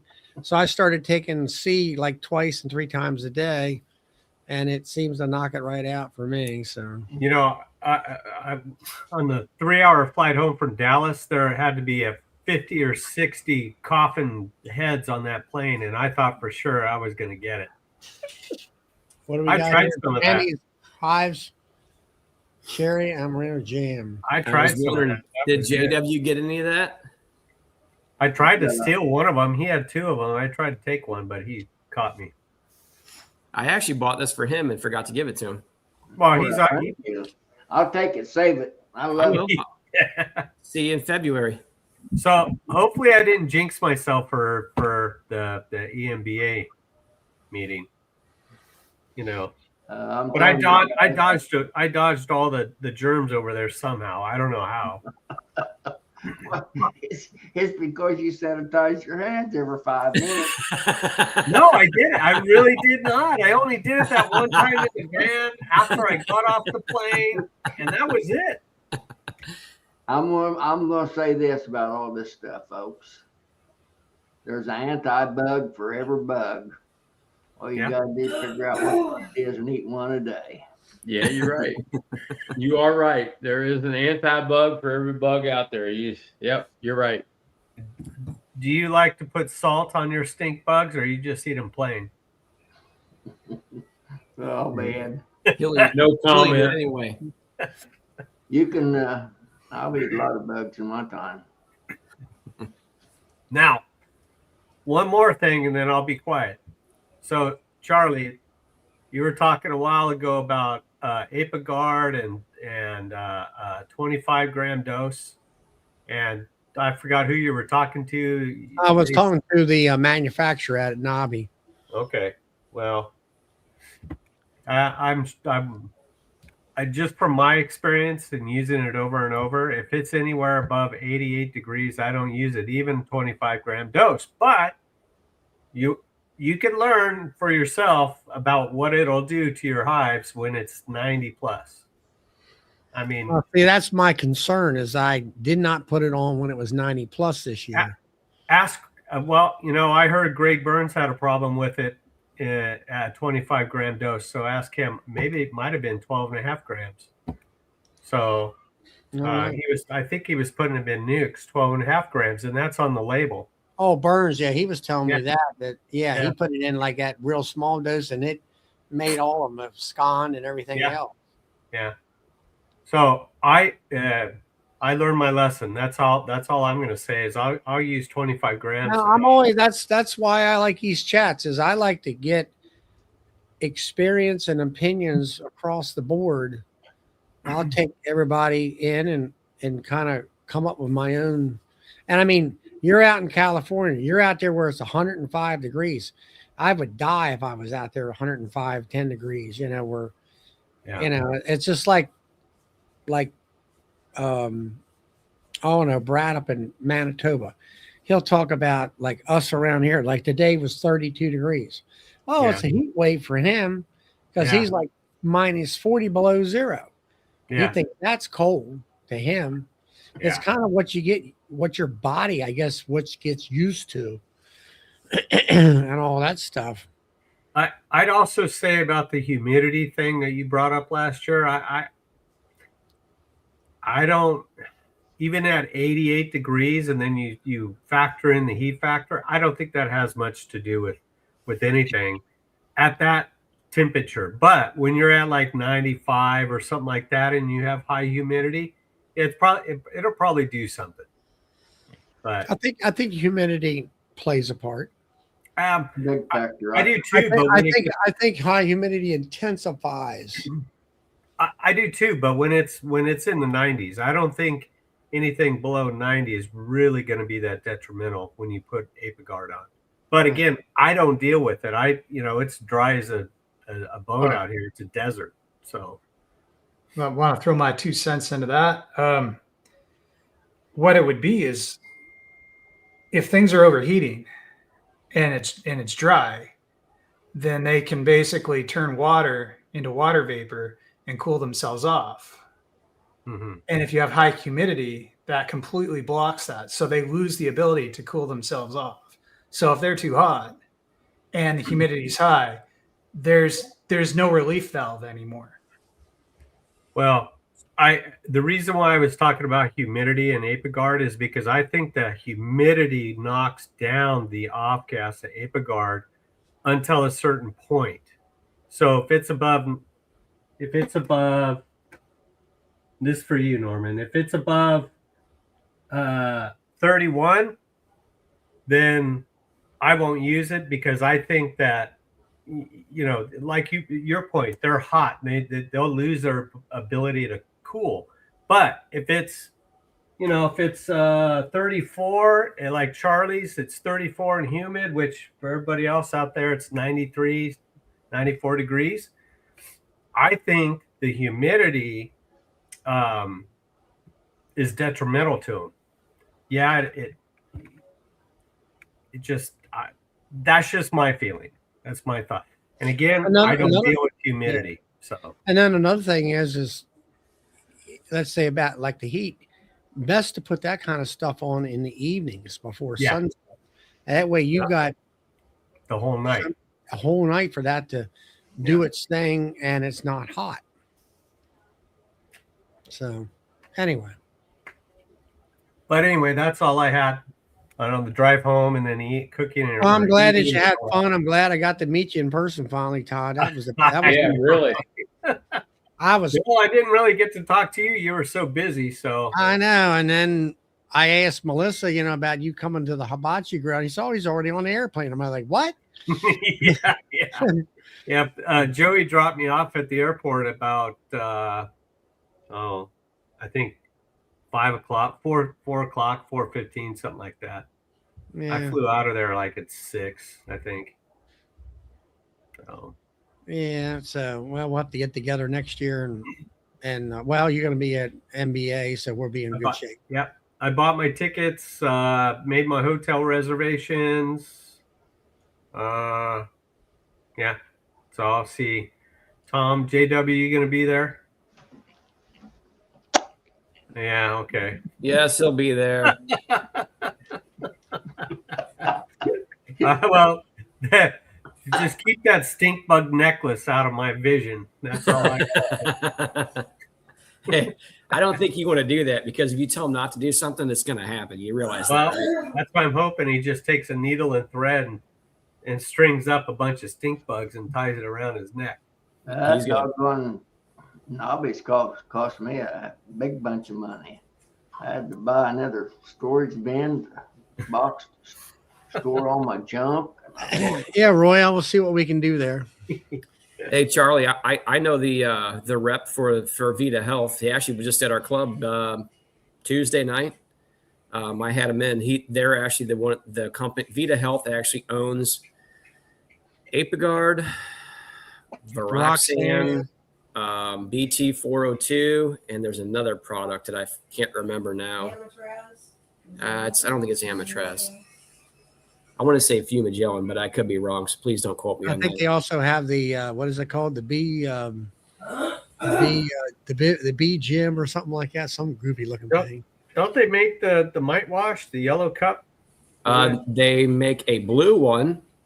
Oh. There's a blue one. The yellow one they don't make. But anyway, he talked about each one of the products, thresholds, things like that. So if you want, I'm happy to give you his number. I'm sure he'd be happy to come on and chat. Real nice guy. Dave Westervelt is his name. He wasn't at Nobby. His partner or boss was there at Nobby. He was down at the ABJ and said the first day there was 40 people that went across his booth. And then after that, he said it was like a ghost town. at the ABJ down in Mobile, Alabama. Not ABJ. I'm not ABJ. Oh my gosh, ABF. Forgive Yeah. me. Forgive me. ABF. Well, I American mean, Federation.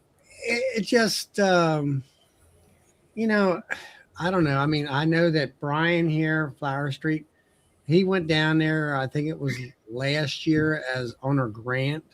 Mhm. And I asked him about what it was like. And he said definitely it was totally opposite of Nobby. It was more or less, well, you get the, what is it, the national bee inspectors down there. Well, and it's not an open platform, I'll say, or forum where, oh yeah, if you want to go up and listen to the local science guys with the inspectors, they're on the second floor. Well, you had to find out. It was like a big secret thing, the way I understood it from what Brian was telling me.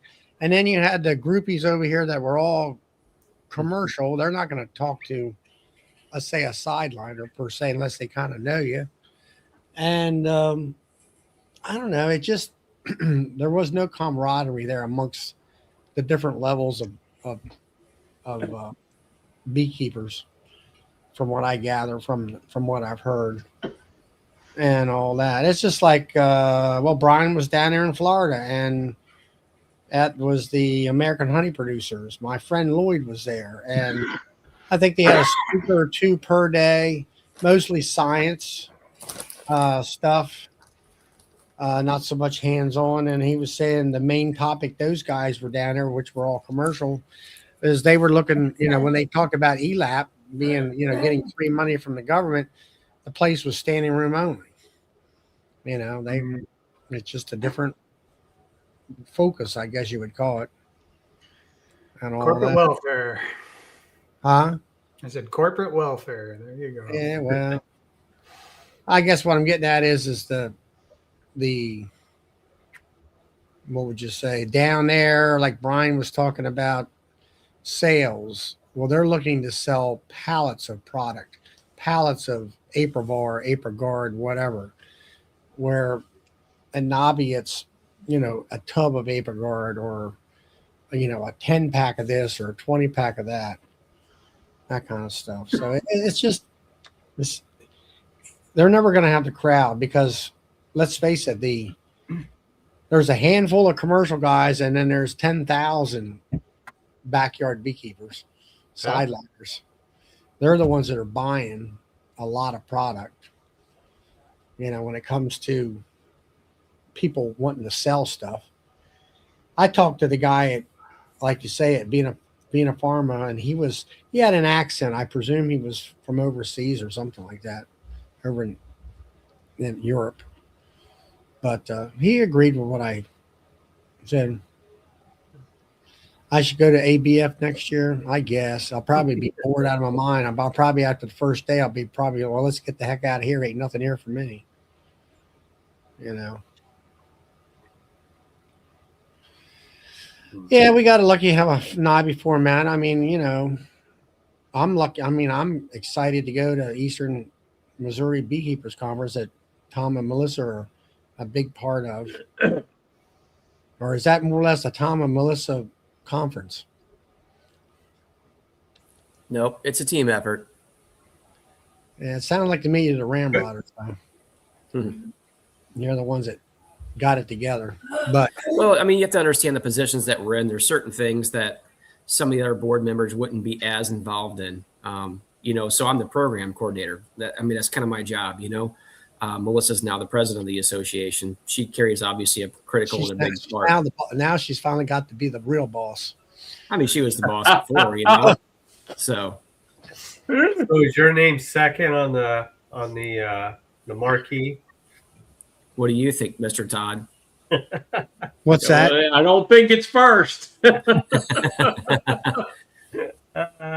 I'll say this. Anybody who's ever owned a business before understands and realize when you are the boss, you have a target on your back. So I'll leave it at that. If you think it's all it's cracked up to be.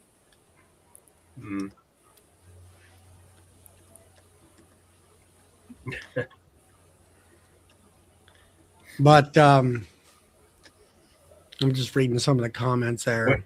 When are you But guys what I was going to continue on and say is that it looks like to me the EMBA conference with the speaker clientele and the sort of what I can read on the website with the subject matter and stuff reminds me of Hive Life. I mean, you have food involved that you eat. Actually, they're going to feed you, and you got some good different levels of you got your beginner track, you got your intermediate, advanced track, you got some good speakers. To me, it's like a miniature Nabi myself with it. That's what I'm envisioning here. And then plus we got a lot of chatters that are going to be there that come on the show here, and where we get to meet each other again. The only thing is we won't have a big party. Well, I guess we're going to have party after every night afterwards, Tom, right? At Tom's house. Sounds good. Let's do it. Let's do it. It's either that or is it the place in the hotel room, or is it some other place next door that you had the party that last time? So I'll say this. I mean, you really don't have to leave the hotel room, but so for instance, you guys will be coming in Thursday night. We'll be stuffing bags, and I think I'll be going home that evening, which is not too far away. We could probably hang out for a little bit. There's actually a bar that's in the lobby area, and you can order food from it, or you can walk around to the restaurant side, which has phenomenal food. It's not the cheapest place you're going to visit, but it's really good food, and there's something for everybody. The lobby is really big. There's plenty of seating for us all to hang out in. We did that last year. Todd, JW, myself, and others. Yeah, that's what I'm seeing. I seen what the videos were back then. You were in a table restaurant setting or something like that. Yeah. So there's plenty. And then I think on Saturday evening, after the whole event is over, on the main event on Saturday evening, I'm sure that Matt and then his wife Alicia, forgive me. I just call her Sandy. Sandy, for crying out loud. She is going to help to organize, a get together for us all after that. So, and then probably just close to the hotel, maybe not there at, so we can travel a few people around if necessary. And then, so like Dodd said, there won't be as many germs at the EMBA. Missouri's a pretty clean place compared to Illinois. So I'll bring a good supply of stink bugs. Yeah. there's plenty here. Stink bug teacher. He's probably chewing on one right now. Yeah. Probably is. But anyway, that's my opinion. From what I can see of it, is what I'm reading about, and what I've seen on some of the live videos when you popped in on my show and stuff like that last year. And I'm real excited about going out and all. I know you said, was it 4.5 hours from Louisville to where that's at? 4, but 4 hours. Well, we might be able to make it in a day. I'm not sure, but we'll see how it goes. But anyway, well, it's 10 o'clock, guys. I'm going to go ahead and shut it down. The chat, I'm glad everybody stopped in. We had a good chat and a lot of good different questions and answers and stuff like that. So we will see you, tomorrow night on Joey's channel. Mm-hmm. And Monday on Bill's Bees All Day channel, 8 p.m. Eastern Standard. And all that. So until next time, we'll catch you all later.